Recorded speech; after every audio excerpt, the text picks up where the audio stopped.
Greetings and this is भाग्यशालिनी और आज हम एक और चर्चा करने वाले हैं मेडिटेशन पर।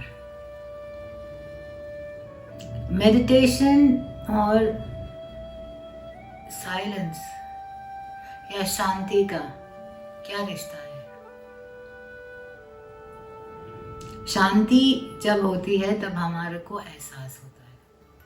अगर बाहर से शोर आता रहता है तो हमारा मन भटकता रहता है, क्योंकि हमारा मन जो है उसमें हमेशा भटकन लगी रहती है। वो हमेशा कभी इसी और कभी उस और भागता है। पर जब हमारे आसपास शांति होती है तो हम अपने मन की आवाज़ सुन सकते हैं, हम अपने मन को महसूस कर सकते हैं। जैसे एक जो शांत जल होता है उसी में प्रतिबिंब दिखता है या प्रकट होता है। जब जल बिल्कुल शांत होता है, बिल्कुल उसमें शांति होती है, तभी हम उसमें उसके आसपास की सुंदरता को देख सकते हैं, महसूस कर सकते हैं। और जब हमारे मन का जल शांत होता है, मन का जल शांत होने का मतलब क्या होता है? मन का जल शांत होने का मतलब होता है कि हम उस समय अपने फीलिंग्स में बिल्कुल कामनेस फील कर रहे हैं। हम अपने अंदर बिल्कुल अपने इमोशंस में कामनेस महसूस कर रहे हैं। उसमें कोई अस्थिरता नहीं है, उसमें कोई रोष नहीं है, उसमें कोई आक्रोश नहीं है, उसमें कोई भावना नहीं है जिसमें जो हमारे अंदर एक ग्लानि बना रही है। उस समय हम प्रेम भाव महसूस कर पाते हैं, हम उस समय सुख का आनंद ले पाते हैं। शांति जो होती है वो ऐश्वर्य है। हम लोग अपनी शांति धीरे धीरे खोते जा रहे हैं और जैसे ही हम किसी शांत वातावरण में पहुंचते हैं, थोड़ी देर बाद हम फिर चंचल हो जाते हैं, क्योंकि हमारा जो मन होता है वो इधर उधर भागने लग जाता है। वो उस खोज में लग जाता है कि ये शांति उसे तब महसूस होती है जब वो ईश्वर के पास होता है, क्योंकि वो एक सुख की याद दिलाती है, वो एक प्रेम की याद दिलाती है, जो एक प्रेम जो होता है मातृत्व में मिलता है। जो शांति हमें अपने माँ के आंचल में मिलती है, जो शांति हमें तब मिलती है जब हम अपने आप को महफूज पाते हैं। हमें ये पता होता है कि जो हमारे पिताजी हैं, हमारे भाई हैं, हमारे सगे संबंधी हैं, वो हमारे को प्रोटेक्ट कर रहे हैं, हमारा ध्यान रख रहे हैं। हम तब सुख चैन की नींद सोते हैं, तब हम शांति महसूस करते हैं। सो ये शांति जो है या ये शांत हमारे अंदर जो एक शांत फीलिंग है, एक जो इमोशन है शांति का, वो बहुत महत्वपूर्ण है अपने आप को पाने के लिए, अपने आप को समझने के लिए, अपने मन की आवाज को सुनने के लिए। और वो शांति हमें इसलिए नहीं महसूस होती क्योंकि हम आंख बंद करते भी है तो हमारे दिमाग में घोड़े दौड़ रहे होते हैं, सोच के घोड़े दौड़ने लग जाते हैं, हमारे दिमाग में विचार दौड़ने लग जाते हैं, हमारे दिमाग में कल क्या हुआ था वो आने लग जाता है। और इस शांति को पाने के लिए हम धीरे धीरे कोशिश करते हैं कि हम और अंदर मन लगाएं, बट बाहर से कोई ना कोई आवाज हमें फिर बाहर की ओर खींचती है। तो हम अपने आप को शांत कैसे करें, कैसे हम अपने दिमाग को शांत करें? इसके लिए एक बहुत अच्छा नुस्खा निकाला है। अगर हम चाहें तो हम इसे इस्तेमाल कर सकते हैं। जब शुरू में हम इस और बढ़ रहे थे और इतना मेडिटेशन में ध्यान नहीं लग रहा था, क्योंकि हमारे मन में भी बहुत विचार आते थे, घोड़े दौड़ते थे, बहुत किस्म की फिक्र हमारे अंदर उत्पन्न होती थी, कई बार गुस्सा भी आता था। तो हम क्या सोचते थे, हम क्या कोशिश करते थे, हम कहते थे हम इसके बारे में कल सोचेंगे, अभी इस पल में सुख महसूस करने दीजिए।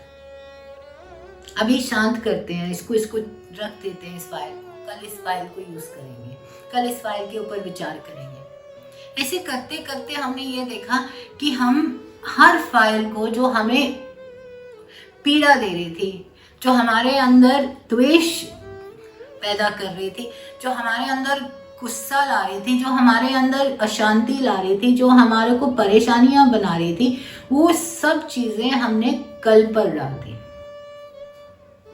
और अभी वो चीज करने की कोशिश की जो सुख दे रहा था। उसने बहुत मदद की। दूसरा, जो कार्य करना जरूरी था पर उस टाइम पे करना मुश्किल हो रहा था, जैसे कि अगर आप कहें कि आपने कुछ, आपके बिजली के मीटर में प्रॉब्लम आ रही है और आप उसको ठीक करवाना चाह रहे थे, और जो गवर्नमेंट होते हैं, डिपार्टमेंट्स या कर्मचारी होते हैं, वो बहुत बिजी रहते हैं, तो उनके पास इतना टाइम नहीं होगा कभी आपकी सुन लें, या आपने कोई जाके गवर्नमेंट ऑफिस में कोई पेपर वर्क कराना है, पासपोर्ट बनवाना है, तो उस टाइम पर आपकी बहुत परेशानी आती। तो इस बात को छोड़ देना, विश्वास को छोड़ देना कि ये ऑफिसर करेगा। उस टाइम पर सिर्फ ईश्वर का हाथ थामे रखना कि ये काम ईश्वर करेगा, क्योंकि हम सब में ईश्वर है। जब हम ये काम ईश्वर पर छोड़ते हैं तो वो कार्य ईश्वर करता है। ईश्वर का रूप बदलता है, ईश्वर का रंग बदलता है, ईश्वर अलग हिसाब से प्रस्तुत होता है, पर ईश्वर हर कण कण में है। और जब हमारे अंदर ये विश्वास उत्पन्न होता है कि ये कार्य ईश्वर करेगा, तो ईश्वर वह कार्य करता है, उसे संपन्न करता है। धीरे धीरे हमारा विश्वास ईश्वर पर बढ़ जाता है और हमारे अंदर वो शांति बनी रहती है, क्योंकि हर माँ बाप चाहता है कि उसके बच्चे के जीवन में सुख और शांति बनी रहे। वैसे ही ईश्वर हमारे सच्चे माँ बाप हैं और वो हमारे अंदर इस सुख और शांति को बनाए रखना चाहते हैं, क्योंकि वो हमसे अनंत असीम प्रेम करते हैं, अनकंडीशनल लव। सो जब भी हम मेडिटेट कर रहे हैं और हमारे मन में विचार आ रहे हैं, तो जो विचार हमें लग रहा है कि हमें ईश्वर से दूर कर रहे हैं या हमें अशांत कर रहे हैं, हमें उन विचारों को अगले दिन के लिए छोड़ देना चाहिए। जब वो फिर आए अगले दिन, तो हमने कहना चाहिए कि आप अगले दिन आइएगा। ये बहुत अच्छा जो है, ये इसमें एक मूवी है हिंदी में, स्त्री करके, उसमें भी ये बोलते हैं कि स्त्री कल आना। तो वो बेचारी बहुत सभ्य होती है और वो हमेशा कल के लिए टाल देती है और वो किसी को परेशान नहीं करती है। तो वैसे ही जो ये हमारे कुविचार होते हैं, ये भी बहुत सभ्य होते हैं। जब हम उनको बोलते हैं कि कल आना, तो ये कल ही आते हैं, बट फिर हम उनको दोबारा उनको वोट दे देते हैं कल आना, तो वो फिर कल आएंगे। और ऐसे करते करते हमारी शांति बनी रहती है और हमें एक पॉइंट पर आके ये रियलाइज हो जाता है, हमारे अंदर ये बात, दृष्टिकोण बन जाता है कि ये विचारों की हमारे को आवश्यकता नहीं है, इनके बिना हमारा जीवन बहुत सुखी था। हमें फालतू की चीजों में अपने आप को इन्वेस्ट करने की जरूरत नहीं है। हमारे लिए अपने अंदर शांति बनाए रखना बहुत ही इम्पोर्टेंट है, बहुत महत्वपूर्ण है। और जिस दिन हमें इस बात का ज्ञात हो जाता है कि हमें अपने अंदर सुख बनाए रखना है, हमने अपने अंदर शांति बनाए रखनी है, हमने अपने अंदर प्रेम बनाए रखना है, ये प्रेम भावना को बनाए रखना है, तब हम ईश्वर पा लेते हैं। और यही सबसे बड़ी मेडिटेशन होती है। इसलिए अगर हम मेडिटेट कर रहे हैं और हमारे अंदर विचार भी आ रहे हैं, हमने उन विचारों को डब्बे में डाल देना है,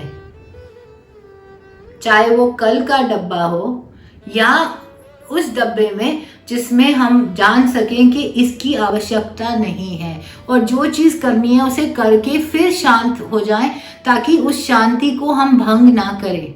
उसके बारे में बार बार सोचकर उसी टाइम उस पर एक्शन ले लेना है। धन्यवाद।